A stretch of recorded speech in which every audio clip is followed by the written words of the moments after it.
అందరికీ జై శ్రీరామ్. తెలంగాణలో కొత్త రేషన్ కార్డుల పంపిణీ ఈ నెల జూలై 25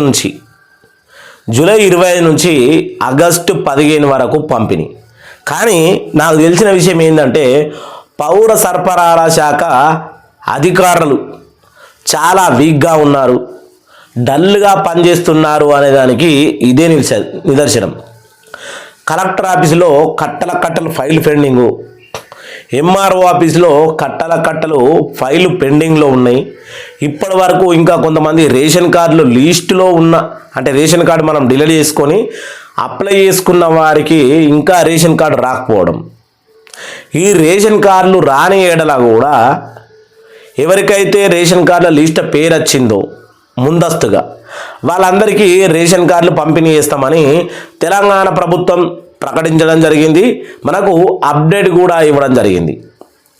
ఇందుకోసము 200 యూనిట్ల కరెంటు, 500 గ్యాస్ సిలిండర్ సబ్సిడీ, తెల్ల రేషన్ కార్డు ఉన్న వాళ్ళకు 500 గ్యాస్ సిలిండర్ సబ్సిడీ ప్రతి నెల బ్యాంకులో పడుతున్నాయట. ఎంతవరకు నిజం అనేది మన తెలంగాణ ప్రజానికం కింద కామెంట్ చేస్తారు. ప్రతి ఒక్కరు కామెంట్ చేయాలి. ఎందుకంటే ఒక మనిషికి ఎవరికైతే గ్యాస్ కనెక్షన్ ఉందో ప్రతి ఒక్కరికి 500 రూపాయలు గ్యాస్ సిలిండర్ సబ్సిడీ ప్రభుత్వం ఎన్నికల మేనిఫెస్టోలో ఇచ్చింది కాబట్టి ఇవ్వాలి.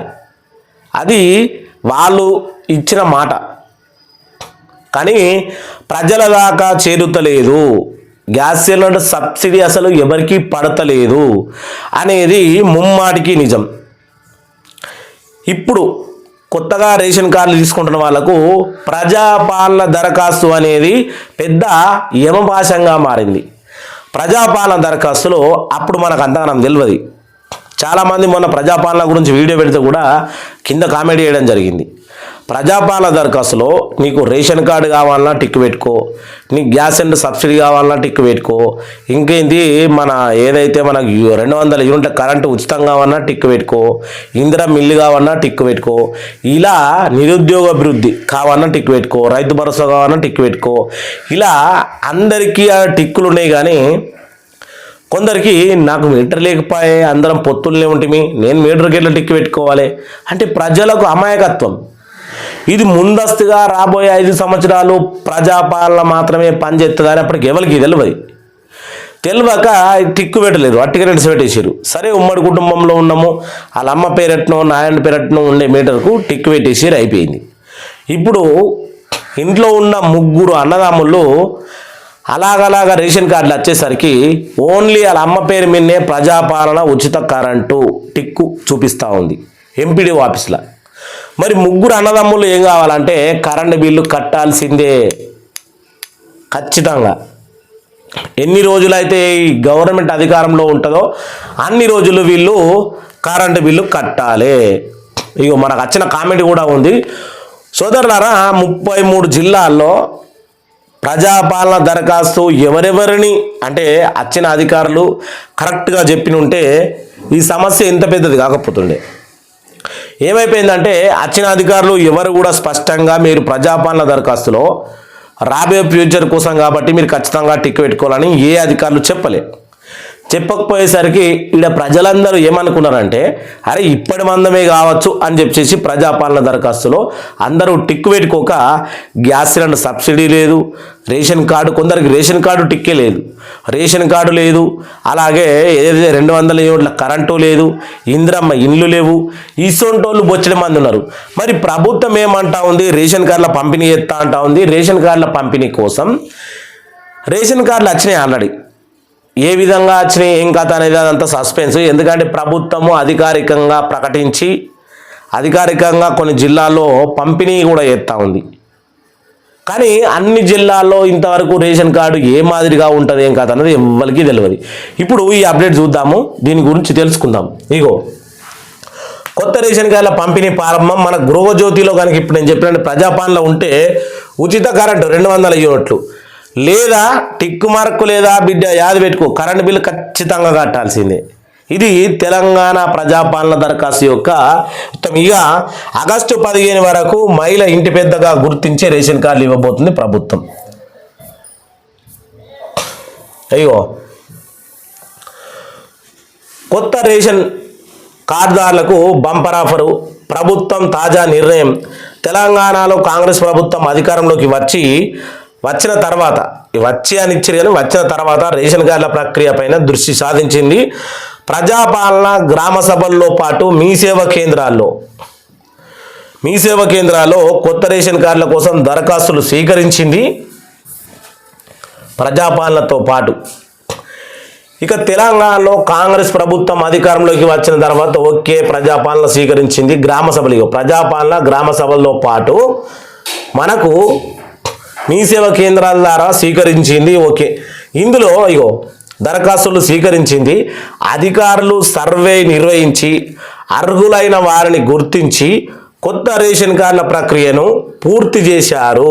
ఇక్కడ మీరు బాగా గుర్తుంచుకోవాలి, అర్హులైన వారిని గుర్తించి. తెలంగాణలో కాళ్ళున్నోళ్లకు, మేడలున్నోళ్లకు, డబుల్ ఇళ్ళున్నోళ్లకు అసలు సంవత్సరానికి ఎంత ఉంటుందల్లా అంటే ఇన్కమ్ సర్టిఫికేట్ చూసిన తర్వాతనే కదా మనం ఏదైతే ఇప్పుడు మనం ఇన్కమ్ సర్టిఫికేట్కి అప్లై చేసుకుంటామో, ఇన్కమ్ సర్టిఫికేట్ ఉన్నప్పుడే మనకు రేషన్ కార్డు అనేది మంజూరు చేయడం జరుగుతుంది. తెలంగాణలో కాళ్ళున్నోళ్లకు, డబుల్ మేడలు ఉన్నోళ్లకు, ఒక 10-15 ఎకరాల ల్యాండ్ ఉన్నోళ్లకు రేషన్ కార్డులు ముందుగానే వచ్చేసినాయి. ఎందుకంటే పాపం వాళ్ళు చాలా నిరుపేదలు, వాళ్ళకేం లేవు. వాళ్ళు రేషన్ కార్డులు వస్తే ఇంత ఉచిత కరెంటుతోటో, గ్యాస్ సిలిండర్ సబ్సిడీతోటో, రేషన్ బియ్యంతోటో బతుకుతారు. కాబట్టి వాళ్ళకు ముందుగానే రేషన్ కార్డులు రావడం జరిగింది. కానీ గుడిసెల్లో బతికేటోళ్లకు, కిరాయిలకు ఉండేటోళ్లకు, మామూలుగా ఉండేటోళ్లకు రేషన్ కార్డులు లేవు, ఉచిత కరెంటు ఉండదు, గ్యాస్ సిలిండర్ సబ్సిడీ ఉండదు, ఇందిరమ్మ ఇల్లు ఉండదు. ఎందుకంటే వీళ్ళు బాగా బలిసిన వాళ్ళు, కాళ్ళకు చెప్పులు లేకుండా రోజు కూలి నాలీల కోసం తిరిగేటోళ్ళు, వ్యవసాయ భూముల పన్న కూలీనాలు చేసుకుంటోళ్ళు. అదే ఏదైతే మన ఇందిరమ్మ ఆత్మీయ భరోసా ఉందో ఆ సభ్యులు అన్నట్టు. మరి వీళ్ళకి ఇవ్వాల్సిన రేషన్ కార్డులు కాళ్ళు, మేడలు, 10-20 ఎకరాల జాగా గవర్నమెంట్ జాబులు ఉన్నోళ్ళకి ఇచ్చిర్రు అనేది తెలంగాణ ప్రజలు అంటున్న వాస్తవమైన విషయం. ఈ వీడియో కింద కూడా కామెంట్లు వస్తాయి, ఎందుకంటే యథావిధిగా నేను ఇప్పుడు ఒక కామెంట్ చూపించబోతా ఉన్నా మీకు. ఒకసారి చూడుర్రి. ఇక్కడ ఏంది అంటే ఉత్తుగా మాట్లాడిన అనుకుంటారు, నేను ఉత్తుగా మాట్లాడిండు, ఉత్తుగా చెప్పిండు అనుకుంటారు. ఇది నేను చెప్పిన మాట కాదు, తెలంగాణలో ఉన్నటువంటి తెలంగాణ బిడ్డలు చెప్పినటువంటి ముచ్చట. కార్లు, పెద్ద బంగ్లాలు ఉన్న వారికి రేషన్ కార్డులు ఉన్నాయి. ఉపాధి కోసం కాంట్రాక్టర్లు ఉన్న వారికి రిజెక్ట్ చేస్తున్నారు. వారి జీవిత ఆధారం అదే ఉంది. ఉన్నవారు ఉన్నారు. ఈ ప్రభుత్వం ఆలోచన శైలి బాగోలేదు. ముందుగా డబ్బులు ఉన్న వాళ్ళకు ఇల్లు, కార్లు ఉన్న వారిని గుర్తించి డిలీట్ అయ్యి అప్పుడే అసలైన పేదవారికి చెందుతుంది. ఏంది ఇది? రేషన్ కార్డుల గురించి 18 గంటల అయితే మనకి కామెంట్ వచ్చి, ఇది నేనంటున్నా ముచ్చట్నా కాదు కదా, తెలంగాణ ప్రజానికం అంటున్నా ముచ్చట. కార్లు, బంగ్లాలు, భూములు ఉన్న వాళ్ళకు మీరు రేషన్ కార్డులు మంజూరు చేసిరు, వాళ్ళ రేషన్ కార్డు డిలీట్ అయ్యి అప్పుడే అసలైన పేదోళ్ళు ఎవరో మీకు కళ్ళకు కనబడతారు అని చెప్పేసి మనకు తెలంగాణ భాషలో అచ్చమైనంగా మనకు కామెంట్ చేయడం జరిగింది. ఇంకేముందా? రోజు ఎంఆర్ఓ ఆఫీస్కు వెళ్ళి మున్సిపాలిటీ ఆఫీస్కి వెళ్ళమన్నారు. మళ్ళీ అక్కడికి వెళ్తే ఆమె ఎంఆర్ఓ ఆఫీస్కి వెళ్ళమన్నారు. అంటే తెలివనోడు చెడ్డు దొరికిందనుకో, ఆడికో ఈడికో రేషన్ కార్డు గురించే 4 నెలల తరబడి తిరుగుతున్నటువంటి కొంతమంది ఏమీ తెలియడం అంటే అమాయకులు. అంటే చదువుకోకపోతే ration card delete form fill up చేయాలి. నేను ఎంతో మందిని చూసిన, 1000 మందిని. అయ్యయ్య గిది రాసేవా ఎంఆర్ఓ ఆఫీస్ కార్డు ఎవరు రాయరు, ఎందుకంటే మేము గవర్నమెంట్ ఉద్యోగంలో ఎవరు రాయొద్దు. అదే కారులో వచ్చి కూర్చున్న ఒక పెద్ద ఆయనకు, సార్ మీకు ఏం కావాలి, ఒక రేషన్ కార్డు పేరు డిలీట్ కావాలి బాబు. సరే కూర్చోరు అరే రాయరు అంటే అల్లున్నోళ్ళే. మళ్ళీ అప్పుడు పేదోళ్ళకు రాయమంటేనేమో మేము గవర్నమెంట్ ఎంప్లాయీస్ రాయం. కార్ వచ్చి ఆగేసరికి అరే ఒక రేషన్ కార్డు పేరు డిలీట్ కావాలా, ఏం చేయాలి, మీకు ఎందుకు సార్ కూర్చోరు, 5 నిమిషాల్లో డిలీట్ చేసిద్దాం. దరఖాస్తు వాళ్ళే రాస్తారు, ఆధార్ కార్డు తీసుకుంటారు, అన్నీ వాళ్ళే రాస్తారు, ఎవరి పేరు డిలీట్ చేసేసి సరే అయిపోయింది పోరే అంటారు. మళ్ళీ ఆ వచ్చిన దూర కాలు రెక్కి బుర్రుమని పాయ. ఈ పేదోడు అన్నీ నలిగి మింగి ఆకలి అయి మళ్ళీ ఇంటికి మారిపోయాయి. ఈ విధంగా సాగుతున్నది తెలంగాణలో ఉన్నటువంటి రేషన్ కార్డుల ప్రక్రియ. ఈ పద్ధతిని మార్చుకొని పేద బడుగు బలహీన వర్గాలకు రేషన్ కార్డులు ఇచ్చి 200 యూనిట్ల కరెంట్ ఇచ్చి 500 గ్యాస్ సిలిండర్ సబ్సిడీ ఖచ్చితంగా ఇవ్వాలని కోరుకుంటూ, ఇది తెలంగాణ ప్రజల తరపున నేను ప్రశ్నించే ప్రశ్న. ఎందుకంటే అంబేద్కర్ గారు ఇచ్చిన అధికారం ప్రశ్నించడం మన హక్కు. ప్రశ్నించకపోతే నీ అటువంటి సోమరిపోతు ఇంకో లేడు అనడం మహానుభావుడు. అందుకే నేను తెలంగాణ ప్రజల తరపున ప్రశ్నిస్తూ ఉన్నా.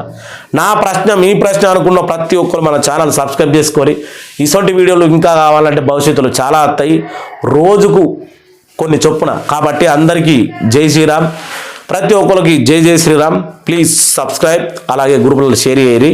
Thank you so much.